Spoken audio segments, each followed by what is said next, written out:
Positive, right? You're up. That same joke. Works every time. Yep, it does. Alright, good morning, FaceTube. We're back here on the morning of the 22nd of May. And we're here with Mr. Magnus Kjartansson. Good morning. Yeah. Okay, so we're back on the ground, Magnus. Can you state your name for the camera? Yeah, my name is Magnus Kjartansson. What is your current position in the company? Current position is loadmaster, and I've been a loadmaster since 2019. So. Today is going to be a training flight. Magnus is in heslo training, helicopter sling load operations. We're going to do this with a 15-meter sling and that's 50 feet. This will be how many loads have you done, Magnus? This will be my 13th load. 13th. Yeah. All right. And our third. Yeah, we're between 2 and 3 hours with heslo. Yep. So purpose of today's video is to show you how we're gonna do the heslo training, kind of how it looks like, my role from the left seat with the dual controls, and Magnus being in the right seat, which is the pilot seat. We'll show you that, how it looks like, and how we perform it. So we're en route now to a place called Laksvik, that's over there, and we'll be slightly on the right up in the hills there. We'll see if the cloud cover hopefully lets us go up there, but the customer has assured us that it's doable. So we'll restart the video when we get there. Alright, so we're arriving on the site. We have the guys down there. Magnus is still flying, thankfully. This is our site. We're gonna do the reconnaissance of the site to make sure that it falls within his range of competence and the parameters of safety. Now he's gonna fly us closer to the tower and we're gonna have a look at it. Just doing a circle around there to just check for wires and such, and then I'll line up with the house to see how it feels and how close I feel I can get to the house without being too close to the mast. So. Yep. And also when you're doing this circle, you can feel the wind. What is the wind doing? It seems pretty calm today. Yeah. So it should be a perfect day for me. Yeah. Or conditions should be perfect for me. Exactly. Which it is. So now we'll go for the low rec. We'll go into sling load height, and I noticed there's a wire. Yeah, Magnus is gonna fly the helicopter out of trim so that he can see. That is what is essential. I'll just be around the controls, but I will not be on them. And then I'll inform Magnus that I can see the power line is on its last pole on our left side, and that it goes into a ground cable from there. We see no supporting wires. How does it feel, Mr. Magnus? Feels good. Okay. He's pointing me down to the loading site. Very good. So but it seems pretty okay, and I feel a little bit confident that we'll be able to place it pretty close to the house. Yep. Still, I feel I can go a little bit closer to the mast. Yep. This is probably as close as I would be. Yeah, very good. And it's yeah, seems okay. Let's head on down. Now the operating site for the loading is straight down there. Okay, so doing this low rec, high rec thing is something that they teach you in flight school. You have all these nice little acronyms for that, which I cannot remember. But that's basically what we're doing. We're keeping that alive. Now coming down, I'm doing the pre-rec here on the map for power lines, because that's always a concern, that you fly into power lines and crash with them. So we're gonna cut the video here now so we can focus on that. Yeah, so Magnus, where did you go to flight school? I went to European Helicopter Center in Sandefjord, That's Norway. in Norway? Yeah. Why did you choose Norway? Mainly because for me it seemed like a better place to do the training and schooling in terms of getting a job with a Norwegian company afterwards. They had some contacts within several Norwegian companies, so for me it seemed like the best place to do the education to eventually get a job here in Norway. Yeah. Okay, so we have attached the line. We have tested all the functions of the hook, the belly hook, and all that is necessary. And now Magnus has prepared himself. Ooh, a little slopey there, mister. Yeah. Okay. The window has been prepared. He's setting the mirror so that he can see. And he'll gain a little more elevation now so we can get some distance from this. There's some metal plates down there which I have in my eyesight that we're not blowing away. And they aren't. Now, when Magnus is done with this, he'll show me his hands so that we can establish the fact of death grip. Yes, we can now clearly see.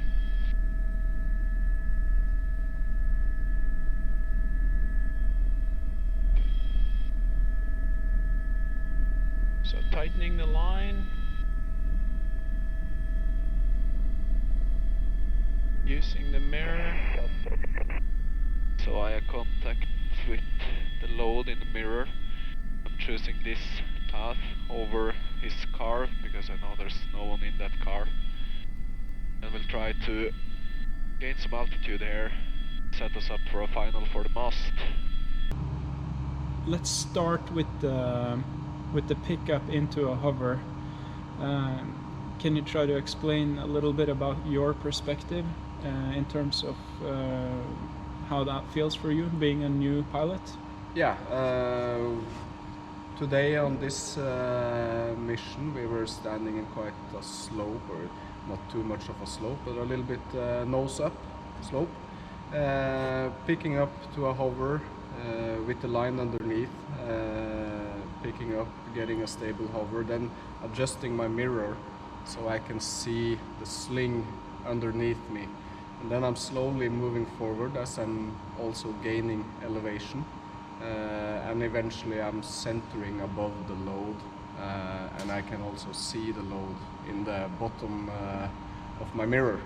And then I'm switching down in the hatch to see if I'm centered over the load. Actually pulling up when I feel satisfied with my position. Yeah. Is that the hardest part, staying centered over the load? It's a little bit, it's very hard for me, especially since this is a new aspect of flying for me. So keeping centered over the load can be a little bit difficult, and I don't have the reference point in the hatch 100%. I can be a little bit off, but I'm trying the best to stay centered and lifting straight up and not drifting to one of the sides of the load. Yeah, that can be a real challenge, and as I've been instructing in my other videos, I encourage people to use their other references, like their side view, the outside view, the outside on the right side door.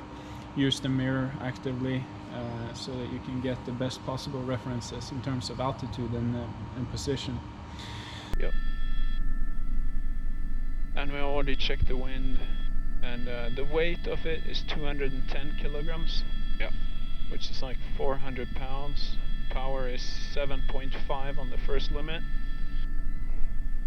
So as I say, I always encourage people to be loose and like these kinds of things on the controls. Now when you're new, it is difficult to manage that. I can see now that he has tried to get his thumb on the seat, because that'll loosen up the death grip that you have on the collective. And then ultimately also on the stick is a challenge.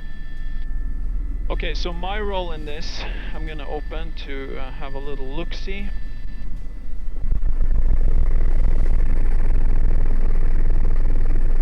Just to verify that it's hacking. This is how it looks like. Now my part in this now is to monitor that I feel everything is under control, which I do. I would encourage him now to push a little more left pedal so that he can look better out the side. Also removing the dashboard from the image so that he can see the tower. Tower is the threat that you do not want to fly into. So as you can see, he's bending over slightly, not excessively, and slightly on his right cheek. And now you can clearly see it is starting to tense up. He's new to this, so this is normal. I'll have a look with him.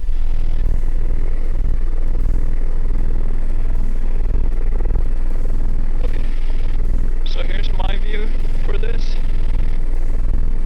Looks beautiful, he's got a hold of it. There's the signal to release, you can see him. Okay, so it's Straightforward. So Then, talk us to through the the delivery. This was your 4th delivery with me. What was your thoughts on that? It seemed quite okay. I felt like I got a step further, if you know what I mean. It felt better this time than my last delivery, so it's kind of going in the right direction. Came in there, the conditions are really good, so I got a lot of help there from slightly no wind, coming in there delivering. Felt good, had the control of the load, set it down smoothly, and released it, so it felt quite okay. Yeah, like I said, being the 4th load together, I can clearly start to see the progression in the position. So talk us through the release process, Magnus. Yeah, I'm letting go of the tension with the long line, and I'm looking for a signal, and I'm pushing the release button and verifying that the slings are dropping. And then first, when I can see that the slings are dropping, I will be lifting up them. Very good. Now, this load was delivered close to a mast which was 40 meters high. What was your thoughts on that? It's quite difficult to me because that adds a whole other element to the equation. I will need to keep a look on my distance from the mast at the same time as I'm trying to deliver the load safely.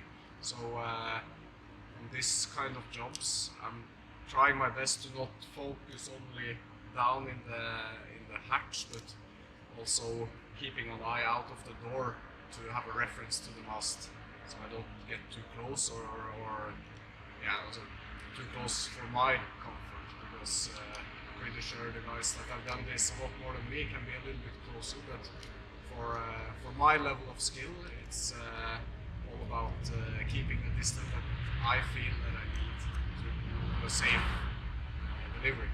Yeah. I'll go a little bit further out this way and come in at another angle because of his car. And Let's try and also get a little more indicated airspeed in case something were to stop, like an engine failure, so on and so forth. We might have a little more options to auto-rotate down to the field. So that's better in the green, 45 knots indicated. Then we can fly a nicely coordinated turn. Yeah. And now my feedbacks as an instructor is to use the mirror to make sure that the line is hanging in trim, and so that you're flying a coordinated turn to your site, making sure that you don't lose your airspeed in the turn, and keeping obstacle clearance with vegetation and those kinds of things. And then we already flew in here, so we know that there are no things in the way. I'll open up and have a look, but so you can see, so there's the hook down there, and then we gotta watch this vegetation here. Yeah. We got some trees going on. Yeah, I'll be coming in between the trees here. Yeah. And then trying to lower my hook somewhere around where the 2 big bags were placed. Yeah. Then I'll try to set myself up for a landing in the slope where we landed in the first place. Yeah, very good. Hey Magnus, maybe we should consider another landing place. Okay. Yeah, let's do that. Yeah, it's pretty much flat up there, looks like, so Yeah. should be a better place for us. Yeah. Now when it don't need to land down there, it's definitely better. Watch your elevation. Yeah.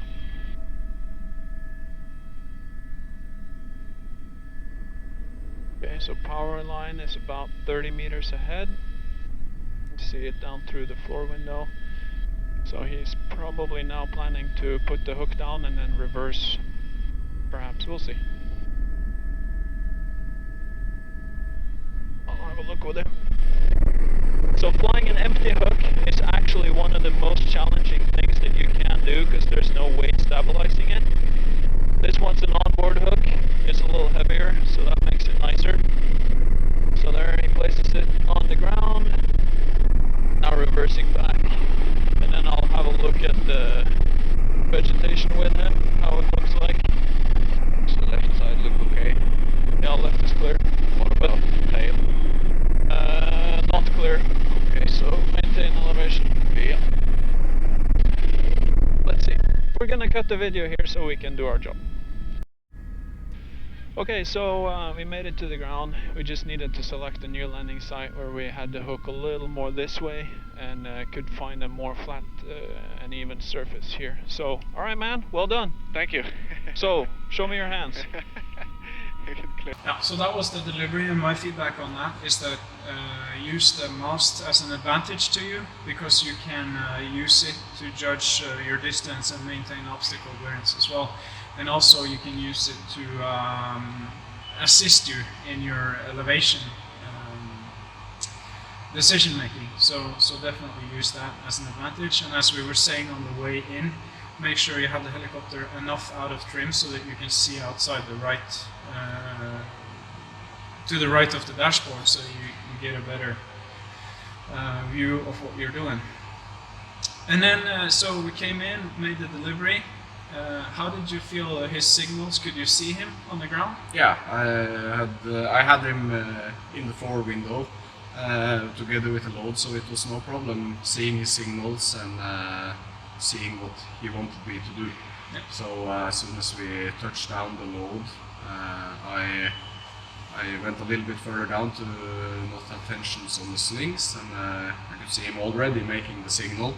And then I released and verified that the slings were dropped, and then pulled up and a little bit away from the mast, still keeping the sight that confirming that it was really dropped, and yeah, and went away. Yeah, and that is a really essential detail, that you actually confirm that the slings have left the hook, so that you do not move away from it unless you're absolutely sure that the slings are free from the hook. Very essential detail. I think that concludes it, and I think you did a really great job. You have, I have high hopes for you, young Kjartansson. So, thank you.